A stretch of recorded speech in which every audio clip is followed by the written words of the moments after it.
Hello student, education 24 में आपका स्वागत है। आज की इस वीडियो में मैं आपको बीए फर्स्ट ईयर के सेकेंड सेमेस्टर में आपका जो सब्जेक्ट है इकोनॉमिक यानी कि अर्थशास्त्र, उसके अंदर कौन कौन से क्वेश्चन आने वाले हैं, इस वीडियो के अंदर मैं आपको आने वाले क्वेश्चन के बारे में बताऊंगा। सो आप इस वीडियो को ध्यान से देखिएगा ताकि आपको आने वाले क्वेश्चन के बारे में अच्छे से पता चल सके।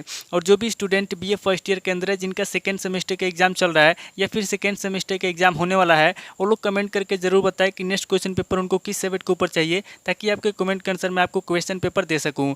तो ये बिना किसी देरी के हम लोग शुरू करते हैं और इकोनॉमी के अंदर जो भी क्वेश्चन आने वाले हैं उन आने वाले क्वेश्चन के बारे में जानते हैं। तो यहाँ पे सबसे पहले हम लोग अति लघु उत्तरीय प्रश्नों के बारे में जानेंगे। तो अति लघु उत्तरीय प्रश्नों में पहले प्रश्न की बात की जाए तो यहाँ पे आपका पहला प्रश्न दिया हुआ है, व्यापार संतुलन क्या है। पहला प्रश्न कह रहा है कि व्यापार संतुलन क्या है। यहाँ पे आपको सबसे पहले व्यापार संतुलन के बारे में बताना है। अब अगले क्वेश्चन की बात की जाए तो यहाँ पे आपका दूसरा क्वेश्चन दिया हुआ है, एलएम वक्र में स्थानांतरण को स्पष्ट कीजिए। दूसरा क्वेश्चन कह रहा है जो एलएम वक्र है, यहाँ पे आपको एलएम वक्र में स्थानांतरण को स्पष्ट करना है। अब अगले क्वेश्चन की बात की जाए तो यहाँ पे आपका तीसरा क्वेश्चन दिया हुआ है, त्वरक से क्या तात्पर्य है। तीसरा क्वेश्चन कह रहा है कि त्वरक से क्या तात्पर्य है, यहाँ पे आपको त्वरक के बारे में बताना है। अब अगली क्वेश्चन की बात की जाए तो यहाँ पे आपका चौथा क्वेश्चन दिया हुआ है, विनियोग किसे कहते हैं। चौथा क्वेश्चन कह रहा है कि विनियोग किसे कहते हैं, यहाँ पे आपको विनियोग के बारे में बताना है। अब अगली क्वेश्चन की बात की जाए तो यहाँ पे आपका पांचवा क्वेश्चन दिया हुआ है, मुद्रा के परिमाण सिद्धांत की क्या विशेषताएं हैं। पांचवा क्वेश्चन कह रहा है जो मुद्रा है, यहाँ पे आपको बताना है कि मुद्रा के परिमाण सिद्धांत की क्या विशेषताएं हैं। अब अगली क्वेश्चन की बात की जाए तो यहाँ पे आपका छठा क्वेश्चन दिया हुआ है, राजकोषीय नीति का महत्व स्पष्ट कीजिए। छठा क्वेश्चन कह रहा है जो राजकोषीय नीति है उसका क्या महत्व है, यहाँ पे आपको राजकोषीय नीति का महत्व स्पष्ट करना है। अब अगले क्वेश्चन की बात की जाए तो यहाँ पे आपका सातवां क्वेश्चन दिया हुआ है, सीमांत उपभोग प्रवृत्ति से क्या तात्पर्य है। सातवां क्वेश्चन कह रहा है जो सीमांत उपभोग प्रवृत्ति है उससे क्या तात्पर्य है, यहाँ पे आपको सीमांत उपभोग प्रवृत्ति के बारे में बताना है। अब अगले क्वेश्चन की बात की जाए तो यहाँ पे आपका आठवां क्वेश्चन दिया हुआ है, बचत प्रवृत्ति किसे कहते हैं। आठवां क्वेश्चन कह रहा है कि बचत प्रवृत्ति किसे कहते हैं, यहाँ पे आपको बचत प्रवृत्ति के बारे में बताना है। अब अगले क्वेश्चन की बात की जाए तो यहाँ पे आपका नवा क्वेश्चन दिया हुआ है, प्रतिष्ठित रोजगार सिद्धांत की क्या मान्यता है। नवा क्वेश्चन कह रहा है जो प्रतिष्ठित रोजगार सिद्धांत है उसकी क्या मान्यता है, यहाँ पे आपको प्रतिष्ठित रोजगार सिद्धांत के बारे में बताना है। अब अगले क्वेश्चन की बात की जाए तो यहाँ पे आपका 10वां क्वेश्चन दिया हुआ है, कुल घरेलू उत्पाद क्या है। 10वां क्वेश्चन कह रहा है कि कुल घरेलू उत्पाद क्या है, यहाँ पे आपको कुल घरेलू उत्पाद के बारे में बताना है। अब अगले क्वेश्चन की बात की जाए तो यहाँ पे आपका 11वां क्वेश्चन दिया हुआ है, राष्ट्रीय आय की उत्पादन रीति अथवा मूल्य वृद्धि रीति को स्पष्ट कीजिए। 11वां क्वेश्चन कह रहा है जो राष्ट्रीय आय है, यहाँ पे आपको राष्ट्रीय आय की उत्पादन रीति के बारे में बताना है अथवा मूल्य वृद्धि रीति को स्पष्ट करना है। अब अगले क्वेश्चन की बात की जाए तो यहाँ पे आपका 12वां क्वेश्चन दिया हुआ है, राष्ट्रीय आय की आधुनिक परिभाषाएं लिखिए। 12वां क्वेश्चन कह रहा है जो राष्ट्रीय आय है, यहाँ पे आपको राष्ट्रीय आय की आधुनिक परिभाषाएं लिखना है। अब अगले क्वेश्चन की बात की जाए तो यहाँ पे आपका 13वां क्वेश्चन दिया हुआ है, व्यापक अर्थशास्त्र का महत्व स्पष्ट कीजिए। 13वां क्वेश्चन कह रहा है जो व्यापक अर्थशास्त्र है उसका क्या महत्व है, यहाँ पे आपको व्यापक अर्थशास्त्र का महत्व स्पष्ट करना है। अब अगले क्वेश्चन की बात की जाए तो यहाँ पे आपका 14वां क्वेश्चन दिया हुआ है, शुद्ध घरेलू उत्पाद क्या है। 14वां क्वेश्चन कह रहा है कि शुद्ध घरेलू उत्पाद क्या है, यहाँ पे आपको शुद्ध घरेलू उत्पाद के बारे में बताना है। तो टोटल आपके 14 क्वेश्चन हो गए जो आप अति लघु उत्तरीय प्रश्न में पूछे जाएंगे। अब आगे हम लोग लघु उत्तरीय प्रश्नों के बारे में जानेंगे। तो यहाँ पे लघु उत्तरीय प्रश्नों में पहले प्रश्न की बात की जाए तो यहाँ पे आपका पहला प्रश्न दिया हुआ है, उपभोग प्रवृत्ति को स्पष्ट कीजिए। पहला प्रश्न कह रहा है जो उपभोग प्रवृत्ति है, यहाँ पे आपको उपभोग प्रवृत्ति को स्पष्ट करना है। अब अगले क्वेश्चन की बात की जाए तो यहाँ पे आपका दूसरा क्वेश्चन दिया हुआ है, राष्ट्रीय आय के महत्व को बतलाइए। दूसरा क्वेश्चन कह रहा है जो राष्ट्रीय आय है उसका क्या महत्व है, यहाँ पे आपको राष्ट्रीय आय का महत्व बताना है। अब अगले क्वेश्चन की बात की जाए तो यहाँ पे आपका तीसरा क्वेश्चन दिया हुआ है, राष्ट्रीय आय की गणना में आने वाली कठिनाइयों को बताइए।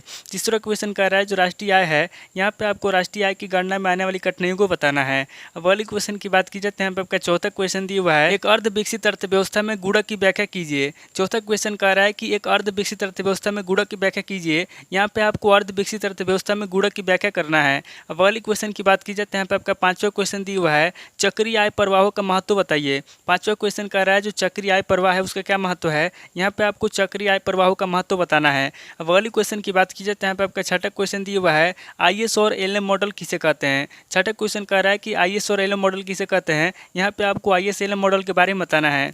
अब अगले क्वेश्चन की बात की जाए तो यहाँ पे आपका सातवां क्वेश्चन दिया हुआ है, अति गुणक की व्याख्या कीजिए। सातवां क्वेश्चन कह रहा है जो अति गुणक है, यहाँ पे आपको अति गुणक की व्याख्या करना है। अब अगले क्वेश्चन की बात की जाए तो यहाँ पे आपका आठवां क्वेश्चन दिया हुआ है, फिलिप्स वक्र बेरोजगार और स्फीति में संबंध की स्पष्ट व्याख्या कीजिए। आठवां क्वेश्चन कह रहा है जो फिलिप्स वक्र बेरोजगार स्फीति है उसमें क्या संबंध है, यहाँ पे आपको फिलिप्स वक्र बेरोजगार स्फीति में संबंध की स्पष्ट व्याख्या करना है। तो टोटल आपके 8 क्वेश्चन हो गए जो आपसे लघु उत्तरीय प्रश्न में पूछे जाएंगे। अब आगे हम लोग दीर्घ उत्तरीय प्रश्नों के बारे में जानेंगे। तो यहाँ पे दीर्घ उत्तरीय प्रश्नों में पहले प्रश्न की बात की जाए तो यहाँ पे आपका पहला प्रश्न दिया हुआ है, व्यापार शेष एवं भुगतान शेष में अंतर को स्पष्ट कीजिए। पहला प्रश्न कह रहा है जो व्यापार शेष एवं भुगतान शेष उसमें क्या अंतर है, यहाँ पे आपको व्यापार शेष एवं भुगतान शेष में अंतर को स्पष्ट करना है। अब अगले क्वेश्चन की बात की जाए तो यहाँ पे आपका दूसरा क्वेश्चन दिया हुआ है, हिग्स के वस्तु बाजार संतुलन और मुद्रा बाजार संतुलन को स्पष्ट कीजिए।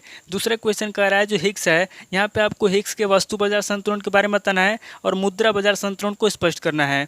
अब अगले क्वेश्चन की बात की जाए तो यहाँ पे आपका तीसरा क्वेश्चन दिया हुआ है। अब अगली क्वेश्चन की बात की जाए तो यहाँ पे आपका तीसरा क्वेश्चन दिया हुआ है, ब्याज क्या है, किन्स के तरलता पसंद के सिद्धांत को स्पष्ट कीजिए। तीसरा क्वेश्चन कह रहा है कि ब्याज क्या है, यहाँ पे आपको सबसे पहले ब्याज के बारे में बताना है, उसके बाद आगे आपको किन्स के तरलता पसंद के सिद्धांत को स्पष्ट करना है। अब अगले क्वेश्चन की बात की जाए तो यहाँ पे आपका चौथा क्वेश्चन दिया हुआ है, त्वरक सिद्धांत से आप क्या समझते हैं, वर्ण कीजिए। चौथा क्वेश्चन कह रहा है कि त्वरक सिद्धांत से आप क्या समझते हैं, यहाँ पे आपको सबसे पहले त्वरक सिद्धांत के बारे में बताना है, उसके बाद आगे आपको त्वरक सिद्धांत को स्पष्ट करना है। अब अगले क्वेश्चन की बात की जाए तो यहाँ पे आपका पांचवा क्वेश्चन दिया हुआ है, निवेश गुणक को परिभाषित कीजिए तथा इसकी क्रियाशीलता को समझाइए। पांचवा क्वेश्चन कह रहा है जो निवेश गुणक है, यहाँ पे आपको सबसे पहले निवेश गुणक को परिभाषित करना है, उसके बाद आगे आपको इसकी क्रियाशीलता को समझाना है। अब अगले क्वेश्चन की बात की जाए तो यहाँ पे आपका छठा क्वेश्चन दिया हुआ है, स्वायत्त विनियोग को प्रभावित करने वाले कारणों की विवेचना कीजिए। छठा क्वेश्चन कह रहा है जो स्वायत्त विनियोग है, यहाँ पे आपको स्वायत्त विनियोग को प्रभावित करने वाले कारणों की विवेचना करना है।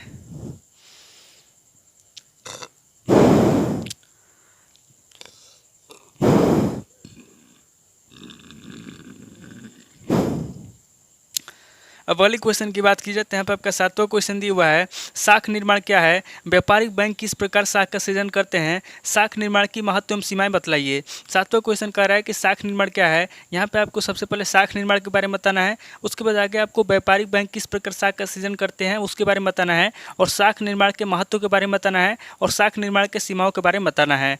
अब अगले क्वेश्चन की बात की जाए तो यहाँ पे आपका आठवां क्वेश्चन दिया हुआ है, राजकोषीय नीति के प्रमुख उपकरणों की व्याख्या कीजिए। आठवां क्वेश्चन कह रहा है जो राजकोषीय नीति है, यहाँ पे आपको राजकोषीय नीति के प्रमुख उपकरणों के बारे में बताना है। अब अगले क्वेश्चन की बात की जाए तो यहाँ पे आपका नवा क्वेश्चन दिया हुआ है, उपभोग प्रवृत्ति के विभिन्न निर्धारण तत्वों को बताइए। नवा क्वेश्चन कह रहा है जो उपभोग प्रवृत्ति है, यहाँ पे आपको उपभोग प्रवृत्ति के विभिन्न निर्धारण तत्वों को बताना है। अब अगले क्वेश्चन की बात की जाए तो यहाँ पे आपका 10वां क्वेश्चन दिया हुआ है, औसत एवं सीमांत उपभोग प्रवृत्ति के संबंध समझाइए। 10वां क्वेश्चन कह रहा है जो औसत एवं सीमांत उपभोग प्रवृत्ति है, यहाँ पे आपको औसत एवं सीमांत उपभोग प्रवृत्ति के संबंध को बताना है। अब अगले क्वेश्चन की बात की जाए तो यहाँ पे आपका 11वां क्वेश्चन दिया हुआ है, बेरोजगारी के संबंध में किन्स के विचारों का वर्णन कीजिए। किन्स के अनुसार रोजगार के निर्धारक तत्व कौन से हैं। 11वां क्वेश्चन कह रहा है जो बेरोजगारी है, यहाँ पे आपको सबसे पहले बेरोजगारी के संबंध में किन्स के विचारों के बारे में बताना है, उसके बाद आगे आपको किन्स के अनुसार रोजगार के निर्धारक तत्वों के बारे में बताना है। अब अगले क्वेश्चन की बात की जाए तो यहाँ पे आपका 12वां क्वेश्चन दिया हुआ है, आय के चक्रीय प्रवाह से क्या समझते हैं, इसके प्रारूपों की व्याख्या कीजिए। 12वां क्वेश्चन कह रहा है जो आय है, यहाँ पे आपको सबसे पहले आय के चक्रीय प्रवाहों के बारे में बताना है, उसके बाद आगे आपको इसके प्रारूपों की व्याख्या करना है। अब अगले क्वेश्चन की बात की जाए तो यहाँ पे आपका 13वां क्वेश्चन दिया हुआ है, राष्ट्रीय आय की विभिन्न अवधारणाओं को बताइए। 13वां क्वेश्चन कह रहा है जो राष्ट्रीय आय है, यहाँ पे आपको राष्ट्रीय आय की विभिन्न अवधारणाओं को बताना है। अब अगले क्वेश्चन की बात की जाए तो यहाँ पे आपका 14वां क्वेश्चन दिया हुआ है, सूक्ष्म तथा व्यापक अर्थशास्त्र में अंतर बताइए। व्यापक अर्थशास्त्र की अवधारणा स्पष्ट कीजिए। 14वां क्वेश्चन कह रहा है कि सूक्ष्म तथा व्यापक अर्थशास्त्र में अंतर बताइए। यहाँ पे आपको सबसे पहले सूक्ष्म तथा व्यापक अर्थशास्त्र में अंतर बताना है, उसके बाद आगे आपको व्यापक अर्थशास्त्र की अवधारणा को स्पष्ट करना है। तो टोटल आपके 14 क्वेश्चन हो गए जो आपसे दीर्घ उत्तरीय प्रश्न में पूछे जाएंगे। तो इस वीडियो के अंदर मैंने आपको अति लघु उत्तरीय प्रश्न, लघु उत्तरीय प्रश्न और दीर्घ उत्तरीय प्रश्न तीनों तरह के प्रश्नों के बारे में बता दिया। आप इन तीनों तरह के प्रश्नों को नोट कर लीजिए और किसी किताब से सीरीज से मिलाकर के याद कर लीजिए। तो दोस्तों आज इस वीडियो को मैं ही पे स्किप करता हूँ, मिलता हूँ आपसे नेक्स्ट वीडियो में। अगर आपको वीडियो अच्छा लगा तो वीडियो को लाइक कीजिए, शेयर कीजिए और कमेंट करके बताइए कि आपको नेक्स्ट क्वेश्चन पेपर किस सब्जेक्ट के ऊपर चाहिए। थैंक यू दोस्तों।